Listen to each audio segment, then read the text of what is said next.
Do you ever reflect on all the progress you made with your self-growth, and all that progress seems to just disappear after you spend time with your parents?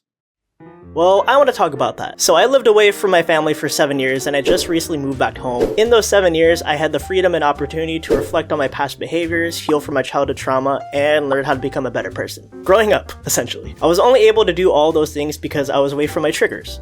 My family. Don't get me wrong, I love my family, and this video isn't meant to disrespect them.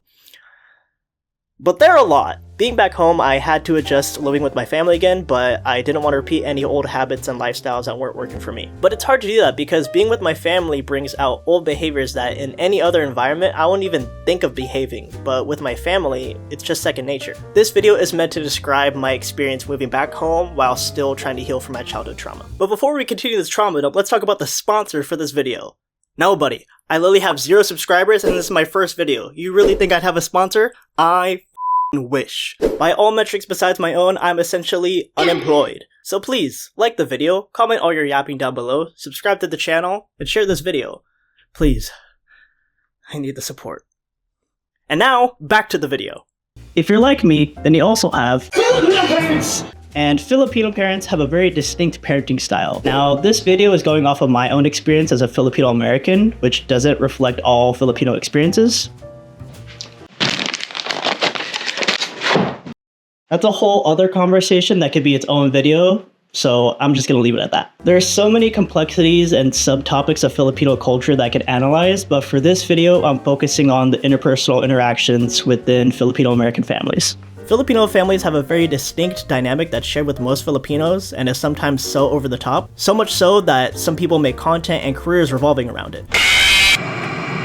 Growing up, there was always a party or family gathering happening on the weekends. Could be a birthday, anniversary, graduation, a baptism, a Pacquiao fight. There's always something going on. So the usual layout for these family gatherings is all the food is set up in the kitchen or living room area. This is where you see most of the older generation chilling where the TV or karaoke is. Usually just the titas and lolas catching up, talking a bunch of shit about everybody. Just the area where everyone is spilling tea, saying all the chismes. Then all the titos and lolos are either in the backyard area or garage, away from all their wives, drinking, smoking, and doing what Filipinos do best, gambling. They're out there playing mahjong, poker, pasoidos, tongits, and this is usually the loudest area to be in. Then anywhere else in the house is where the kids are, either in someone's room or other open areas in the house. Depending on how old the kids are, they're either drinking, watching a movie, playing board games, or video games on the home console, or everyone's just dissociating on their phones. I was always that cousin with their headphones on, glued to their phone, watching YouTube or playing whatever mobile game I had at the time. At these parties, there'd come a time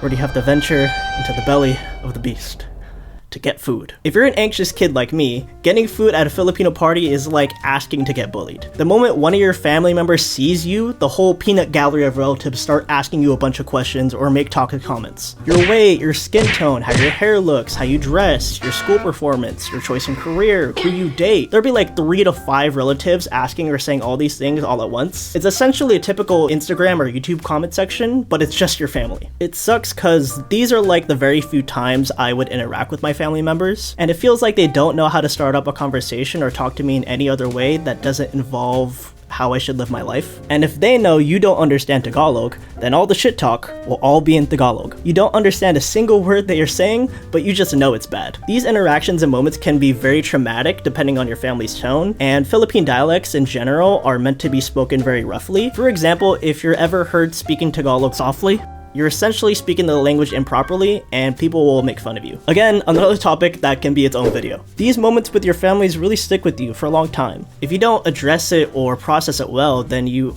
end up carrying that same negative energy into different spaces you occupy. It's easy for me to just villainize my older relatives for their views and mindsets on life and blame them for all the trauma and mental stress they inflicted on me, but then I have to remember they all grew up here during this time period. I grew up here during this time period. And it wasn't until I left the nest that I realized I have family trauma. We all have childhood trauma and family problems. Some of us are able to process it while others don't have the opportunity to do so. Literally, when you mention therapy, people usually think of, so what's your relationship like with your father? Well, he's dead. I started going to therapy in 2020 because I had more free time in my hands. With the world on pause and all this extra time that I had, I began to realize that I got a lot of problems I gotta work on. I'm glad there's a great cultural shift where therapy is more socially accepted and normalized, because with my parents' generation, mental health is not a thing. Through therapy, I was able to work on my personal problems by learning about myself, practicing regulating my emotions, learning where my insecurities came from, become more aware of my own behaviors and how that affects people, think about how I show up in my relationships, analyze how my past relationships affect me, and a whole bunch of other stuff that helps me become someone I can love and accept whenever I look in the mirror. There's always gonna be something going on that I'm gonna have to work on personally, but thanks to all my past actions, working on myself seems more doable now. So I wanted to make my relationships more meaningful and healthier because I care about the people I surround myself with. So I then wanted to make my relationship with my family better. But whenever I try to make emotional or deep conversations with my family, here come the triggers.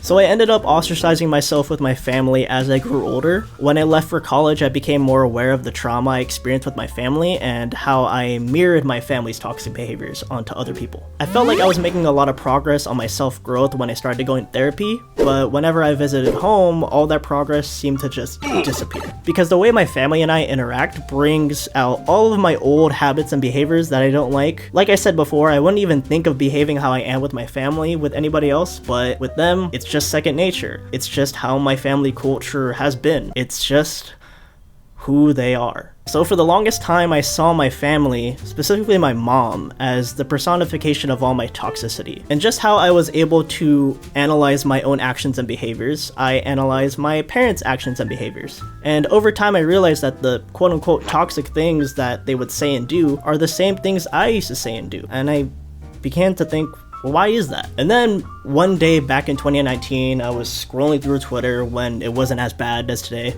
I saw this tweet. My parents were tasked with the job of survival, and I with self-actualization.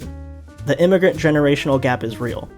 What a luxury it is to search for purpose, meaning, and fulfillment. I always go back to this one tweet every now and then because it made me realize that there's a reason why my older relatives act the way they are. My parents' and grandparents' generation that migrated here to America mainly focused on survival, which involved building a whole new life, learning a new language, learning the American culture, facing racial discrimination, facing financial instability, raising kids, sending money back home, and making sure your whole entire family survives. You think they have time to reflect on their actions?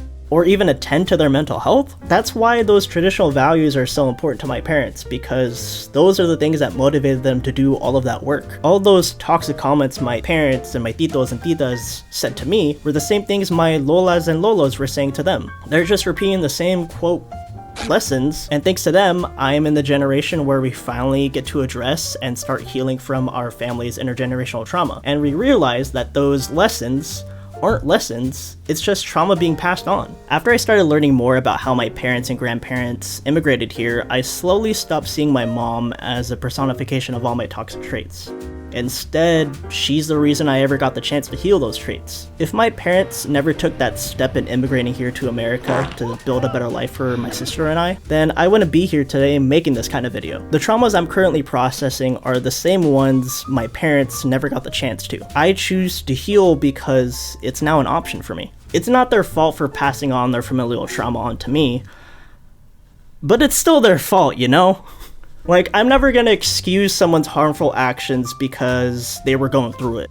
It may give me more of an understanding on why it happened and why they were doing those actions, but that doesn't mean it's justified. Regardless of someone's mental state or if they're struggling, it's never an excuse for their fucked up actions. I'm looking at you, all these YouTubers. Now, working through my familial trauma and navigating my family's dynamic is way easier said than done. Some parents can be actual psychopaths and are far past being redeemable. Some parents can actually put an effort to building a relationship with their child and generally want to do that. No matter how or where you were raised, dealing with your family is always going to be difficult. Whether you like it or not, you yourself also play a role in your familial trauma. It all comes down to how you choose to deal with it. Whatever choice you make, it's your choice and it's valid. So interacting with my mom now specifically, I'm doing the best I can to be nicer in our interactions, to take those unavoidable triggers to the chin, To at the very least, call her out when I hear her talking bad about somebody or herself, and learn when to keep shit to myself to protect my own sanity. It's what I can do now with all the information I learned and the emotional intelligence I've built up. Same with my grandma. Don't get me started on dealing with her shit.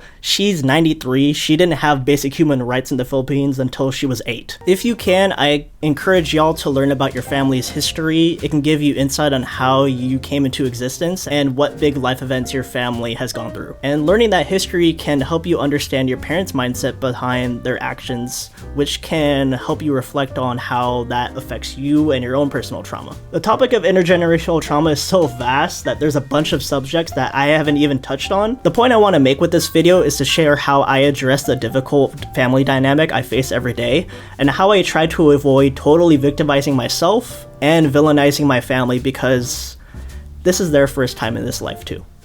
Thank you so much for watching. This is my first ever video on this channel, so if you want to, please like the video, subscribe to the channel, and comment down below your thoughts. I'm really interested in what y'all have to say. You can give me feedback on the editing, ask what other topics or stories I could cover next, your own personal experiences, death threats. Any comment is appreciated. I'm also on Instagram and TikTok if you want to follow me for any other dumb content of mine. That's it for me. Thank you for watching, and I hope you have a great day.